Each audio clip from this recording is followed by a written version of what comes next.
علی بھائی اگلا سوال ہے، نماز میں درود ابراہیمی کے بعد ہم لوگ تو بچپن ہی سے بس ایک ہی دعا پڑھ رہے ہیں، ربی جعلنی مقیم الصلاۃ ومن ذریتی، جبکہ صحیح بخاری اور صحیح مسلم میں ایک دوسری دعا کا حکم ہے جس میں 4 چیزوں کے خلاف اللہ تعالیٰ کی پناہ مانگی جاتی ہے، ہماری پرانی نمازوں کا کیا بنے گا؟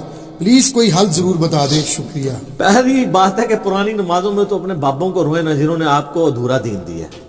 دیکھیں یہ بڑا کریٹیکل مسئلہ ہے، بخاری و مسلم دونوں میں حدیث ہے، نبی علیہ السلام اما عائشہ کہتی ہیں سلام اللہ علیہ اور باقی کئی اصحاب سے حدیث ہے کہ نبی علیہ السلام ہمیں نماز کے تشہد میں 4 چیزوں کے اگینسٹ اللہ کی پناہ مانگنے کا حکم دیتے تھے۔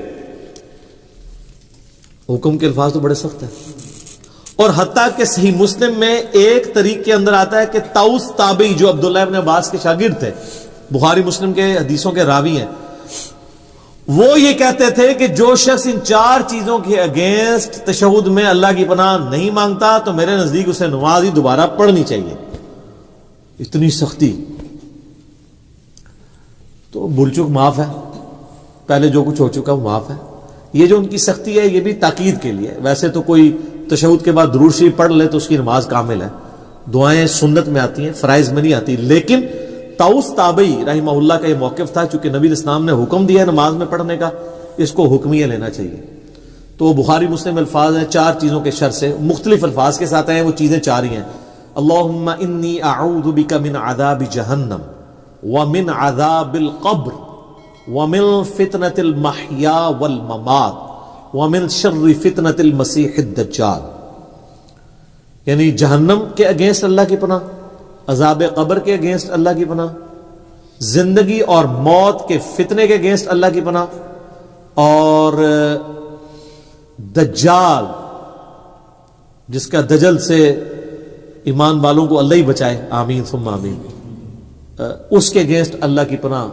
یہ 4 چیزوں کے شر کے اگینسٹ۔ باقی یہ بات صحیح ہے کہ بخاری شریف میں الفاظ ہیں جب تم تشہد میں درود شریف پڑھ چکو اس کے بعد جو چاہو اپنے رب سے مانگو، اس کے تحت صرف یہ دعا نہیں، یہ دعا تو ہے ڈیٹم لیول پہ کمپلسری، اس کے بعد آپ کو جو دعائیں یاد ہیں کتاب و سنت میں عربی زبان کے اندر دعائیں معصورہ ان کو کہتے ہیں، وہ پڑھیں۔ مثلا ایک دعا تو آپ ضرور پڑھیں جو بخاری مسلم دونوں میں کہ نبی علیہ السلام نے، انس بن مالک کہتے ہیں اور کوئی دعا پڑھیں نہ پڑھیں، یہ دعا آپ نے زندگی بھر نہیں کبھی چھوڑی، اللہم ربنا آتنا فی الدنیا حسنہ وفی الآخرۃ حسنۃ وقنا عذاب النار۔ اس سے پرفیکٹ دعا ہی کوئی نہیں ہے۔ اے اللہ مجھے دنیا میں بھی بھلائیاں عطا فرما اور آخرت میں بھی بھلائیاں عطا فرما، اور سب سے بڑی بھلائی آخرت کی کیا؟ وقنا عذاب النار، آگ کے عذاب سے بچا۔ یہ اس سے بڑی کوئی دعا نہیں ہے، اور سب دنیا کے ہر کام کے لیے یہی دعا ہے۔ کسی کی اولاد نہیں ہو رہی تو یہ ہے، کسی کی نوکری کا ایشو ہے یہ ہے، کسی کو بیماری کا ایشو ہے یہ ہے، بھلائی ہے نا۔ اور مسلم شریف میں بڑی پیاری حدیث ہے، ایک صحابی کے بارے میں آتا ہے صحیح مسلم میں کہ وہ اتنے کمزور ہوئے گویا کہ چڑیا کی طرح ان کا ڈھانچہ ہو گیا، تو نبی علیہ السلام ان کی عادت کے لیے گئے، آپ کو اندازہ ہو گیا کہ اس نے کوئی کام ڈالا ہوا ہے۔ آپ فرمایا تو اللہ سے کیا مانگتا ہے؟ اس نے عرض کیا اللہ کے رسول میں تو اللہ سے یہ مانگتا ہوں کہ اے اللہ جو تو نے مجھے آخرت میں عذاب دینا ہے نا دنیا ہی میں دے لے۔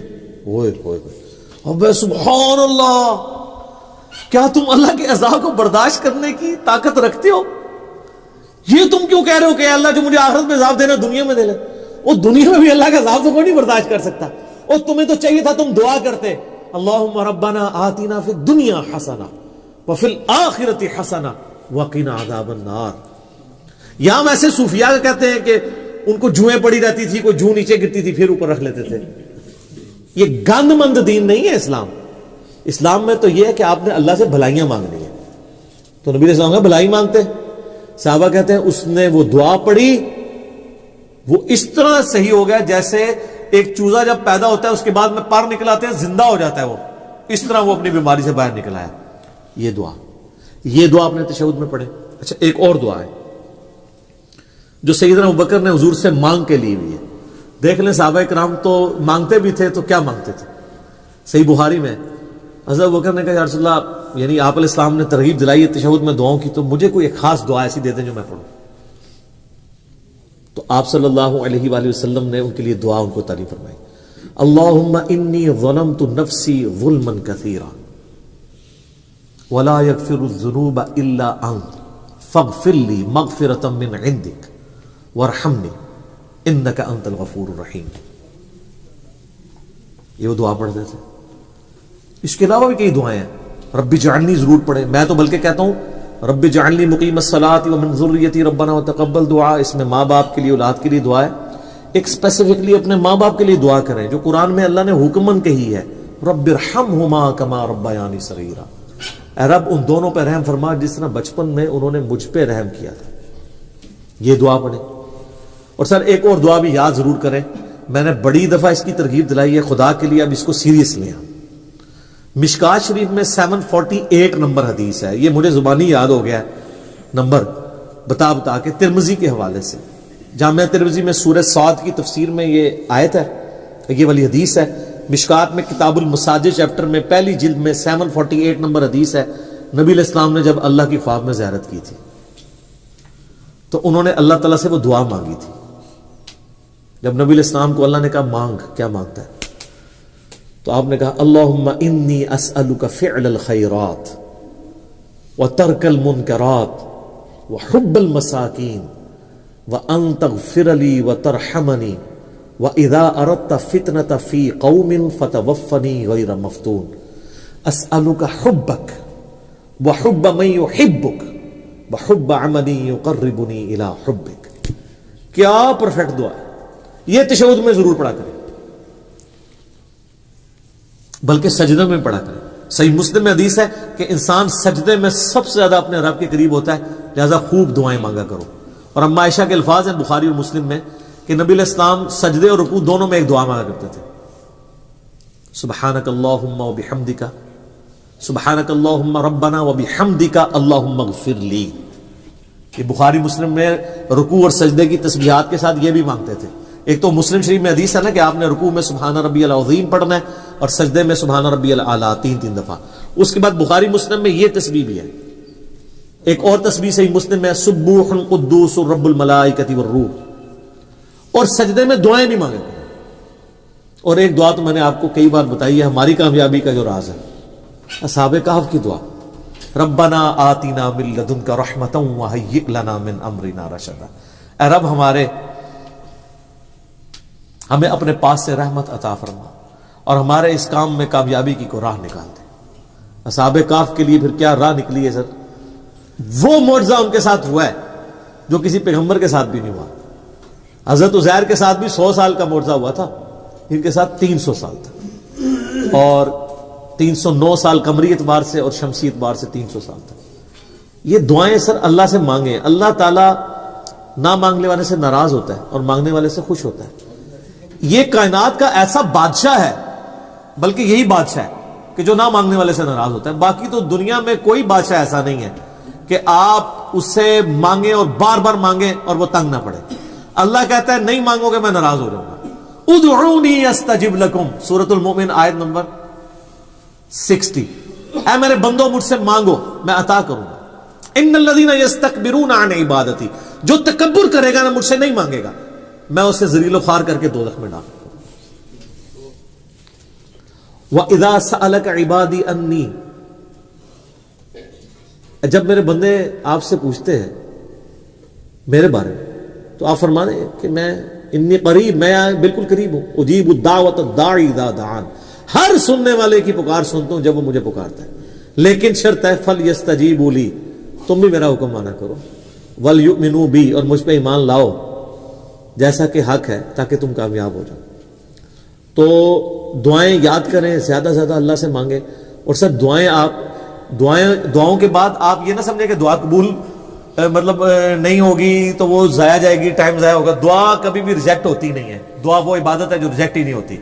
جامعہ ترمذی میں مسند احمد میں ہے کہ جب کوئی دعا کرتا ہے وہ کبھی بھی ریجیکٹ نہیں ہوتی مسلمان کی. یا تو جو مانگا وہ دے دیا جاتا ہے, یا اللہ تعالیٰ اس کے اگینسٹ کوئی بہتر نعمت بدل دیتا ہے, یا پھر قیامت کے دن کے لیے اسے ایز اے عبادت سٹور کر دیا جاتا ہے اور پھر اس کا اجر قیامت میں ملے گا.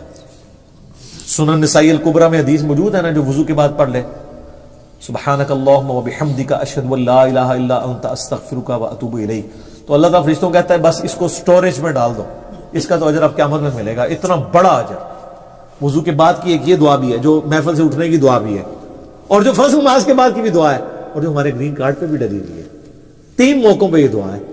ایک دعا 3 مواقع, اور دوسری وہ دعا ہے جو صحیح مسلم میں اشہد اللہ الہ الا اللہ وحدہ لا شریک لہ واشہد ان محمدا عبدہ ورسولہ. تو جنت کے 8 دروازے اس کے لیے کھول دیے جائیں گے, جس مرضی دروازے سے چاہے وہ داخل ہو. تو اب رہا پرانی نمازیں, تو سر پرانے بزرگوں کو رو, ویسے رو کوئی نہیں یار, خوشیاں مناؤ. یہاں لوگ پرانی چیزوں کو روتے ہیں. یار آپ شکر نہیں ادا کرتے کہ جن کو آپ اتنا بڑا سمجھتے تھے وہ تو مارے گئے تھے. جو آپ اپنے آپ کو کچھ نہیں سمجھتے تھے, اللہ نے آپ کو کہاں گندے نالے سے اٹھا کے کہاں پر پہنچا دیا.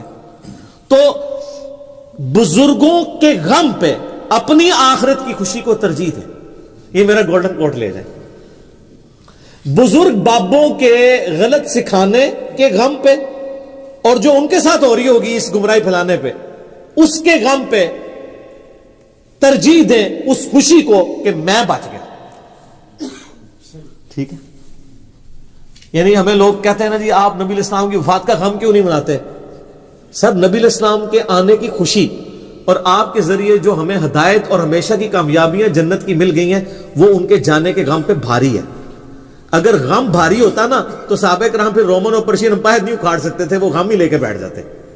ان کو پتا تھا کہ نبی علیہ السلام نے جو اپنا فرض ہے وہ ادا کر دیا, انہوں نے دنیا سے جانا تھا, وہ چلے گئے ہیں. اب ہماری ذمہ داری ہمیں دے گئے ہیں. جو بخاری مسلم میں یوم النہر کا خطبہ بھی ہے کہ آپ نے منا کے میدان میں کہا تھا کہ جو اللہ نے مجھے پیغام دیا تھا میں نے تم تک کیا پہنچا دیا؟ سب نے کہا پہنچا دیا, حق ادا کیا. آپ نے فرمایا اللہم اشہد اللہم اشہد اللہم اشہد. پھر کہا کہ اب تمہاری ذمہ داری ہے کہ اس کو لوگوں تک پہنچانا, اور دیکھنا بسا اوقات جس کو بات پہنچائی جا رہی ہوتی ہے وہ زیادہ یاد رکھنے والا ہوتا ہے بنسبت اس کے جو پہنچا رہا ہوتا ہے.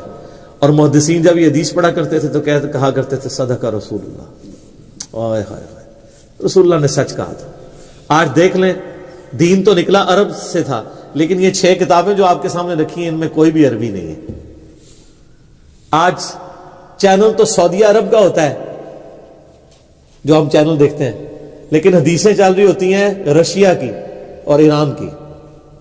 امام بخاری رشیا سے, امام مسلم ایران سے, نیشاپور کے رہنے والے کشیریا قبیلے کے. آج بھی نیشاپور ایران کا شہر ہے, اور اسی نیشاپور میں امام حاکم بھی ہیں جنہوں نے مستدرک للحاکم لکھی ہے, وہ بھی نیشاپوری ہیں.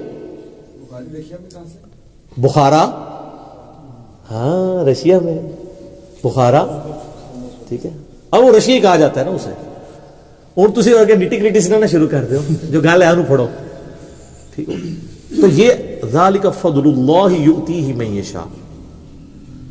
یعنی آپ اس غم کو لے کے بیٹھ جائیں کہ میں تیرے ہوتے جنم لیا ہوتا. نہ سر, آج بھی جنم لو تو تسی بہت کچھ کر سکتے ہو. امام بخاری اگر یہ کہتے تیرے ہوتے جنم لیا ہوتا تو سر انہوں نے اپنے زندگی میں 200 سال بعد آگے ثابت کیا ہے کہ تیرے ہوتے جنم تو نہیں لیا, لیکن کام وہ کیا ہے کہ جو تیرے ہوتے ہوئے جنم لیے والوں میں سے بھی کئی لوگوں سے نہیں ہو سکا. سر تھوڑی بات ہے, پوری دین کی عمارت کھڑی ہوئی ہے.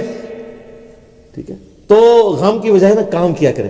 میرے آگے آ کے سارے رونا, او جی وہ اے ہو رہا ہے جی, وہ ہو رہا ہے جی, دیکھو جی دنیا کس پاس جا رہی ہے. سر اے رونے نا رو, ان لوگوں کی ریمیڈیز کرو, لوگوں کو سمجھاؤ, لوگوں کو بتاؤ کہ یہ غلط ہے یہ صحیح ہے. لیکن اس کے لیے آپ کو جھوم جھوم کے کہنا ہوگا کہ نہ میں وابی نہ میں بابی, میں ہوں مسلم علمی کتابی.